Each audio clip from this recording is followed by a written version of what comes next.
or is it being sort of directly taught? Because I think that makes a huge difference. But again, we still have some success with this in the senior school. We have, you know, the classics department has recently asked us to do a bunch of guides, and I know that they've worked with us on what they want in there, and I know that they're using them in their classes. So I absolutely think that that's an appropriate and successful use of libguides. This is another thing, and I know Barb is big on this as well.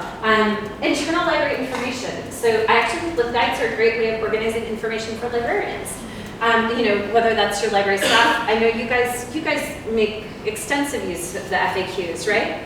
Yeah, we've moved it from libguides into FAQs. So we have an internal FAQ. So just the little things like how do I catalogue a book, or what if a parent asks this, it's all there. But I think that's actually like a really powerful and sensible use of libguides. Or again, you could do this with sort of a research guide. Yes. I just want to point out that you may not realize there are different components of yes, guides, yes. and there are different versions you can buy. And UWC have the Ask module, so it's like a built-in frequently asked questions, which I think is one of the most powerful. Really? That's the powerful thing. Yeah. But really, you have to buy that separate. Like they have a calendar module, they have its different ones. Yes, yes. So sorry, that is separate. But you can also, I think that there are other libraries, again, I sort of read lots of different case studies. I think that often librarians like libguides. You know, librarians like research guides, and it's a good way of sort of keeping track of whether you use the Ask module or whether you do it in different ways. I actually think that's also a really sort of potentially successful use case. Less successful libguides. Duplication of other resources. So again, if you're just duplicating things that's already happening in other places, which I find, I still get annoyed by this. For instance, we have our library website, but I have to duplicate it also in our Firefly and in our staff OneNote and in like 6 other places. But I've tried to just basically everywhere just put a link to the library website just to drive traffic back there. But if your libguides are just duplicating stuff that's getting to students in other ways, I think that's not particularly successful. Now, skills overviews, I know I just said that they were successful, but here I'm going to modify that slightly. I think that when the audience is students, occasionally I get the really eager students who want to like go through my slides again, and I love them very much, but they appreciate my slides. But I think that's actually less common than we might like to think. And I think that, again, sort of research bears that out, that it's like they really just want the thing that they need. They don't want a lot of extra stuff around that. They prefer to get that sort of face-to-face, I think. And then, of course, any outdated content, you know, broken links, old book lists, and making evergreen guides is really, really hard. But I think that it's better to, I'm going to talk about this in a little bit, but what we're getting to is it's better to unpublish, make something private, rather than having stuff that is ancient and embarrassing out there. So important questions. What's the lifespan of your guide? And maybe think about that when you're, I don't know, we have a bit of a calendar that we've made that's still sort of a work in progress in terms of thinking about how often do certain guides need to be updated, or is there kind of an unpublished date on something? Like if you do something for a specific project or something like that, does it just automatically become private after a certain point so that you don't, if you're not going to update it? How often will you update it, and why is it still visible? Like, is there a good reason for it to still be visible? I just wanted to show really briefly like 2 examples of sort of our more successful libguides. This is not like the sort of sexiest libguide that we've got, but what it is, and the students really like this, is that if you click on any of these, it takes you to all of the exemplars, and they want that, and so they come to this page. It's pretty simple. And then this is the other one. I think I borrowed this a structure from Katie. I did make these on Canva, I think myself, but we would have borrowed it from somebody else. But this is, I just sort of, if you click on any of these, they take you to sort of, this is just this sort of our main research skills homepage. And this, again, this is something that I get a lot of feedback from teachers about, that they really like having this. And again, our numbers are really good on this. But this is something, both of these are something we need to be really aware there should not be outdated content on here. Because if these are things that are being used, yes.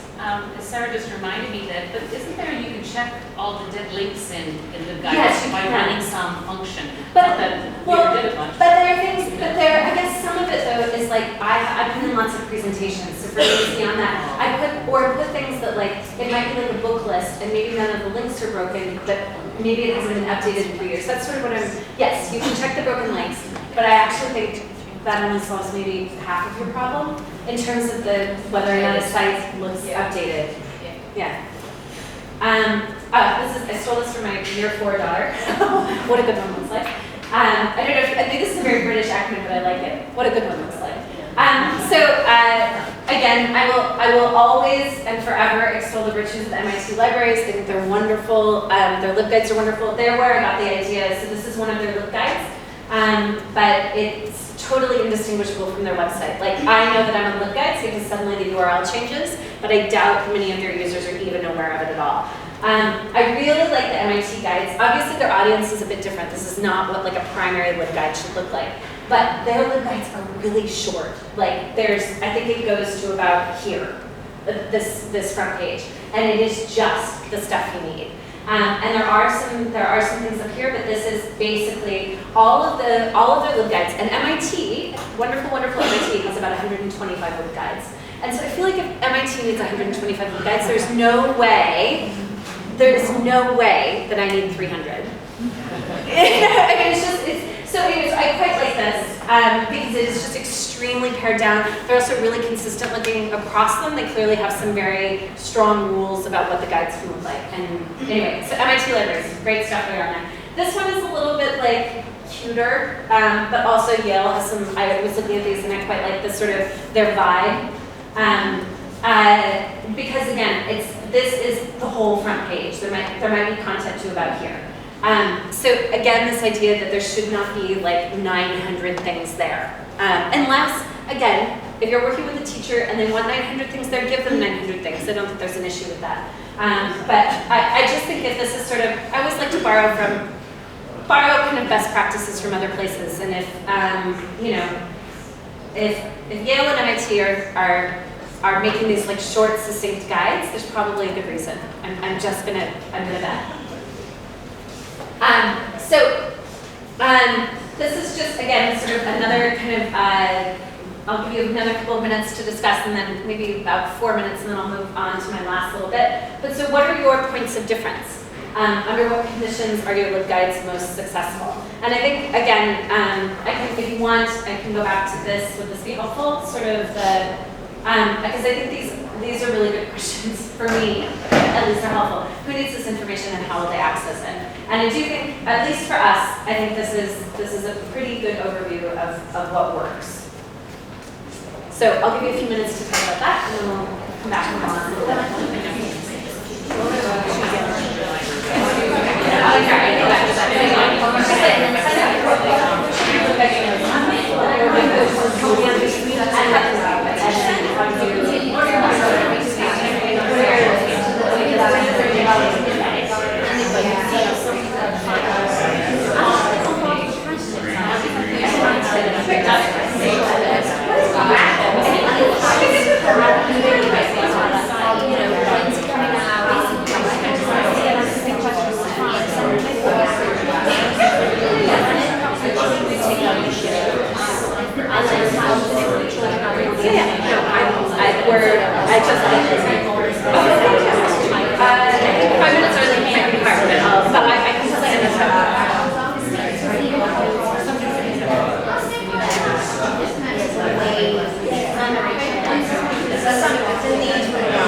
I do think this is a good question for the guys. Why are we, basically, why does it have to be a LibGuide? But I think that actually makes it better. So last thing, just sort of moving forward, I just wanted to talk about like my kind of my rough plans and maybe to talk a little bit about yours. So again, our rough plans are to cut way back. So we've gone from 300 and something to 155. I would like to end up with maybe like 50 or 60. That's sort of my goal for us. What's 50 or 60 Based on looking at them and looking at the content. So like if we go back to sort of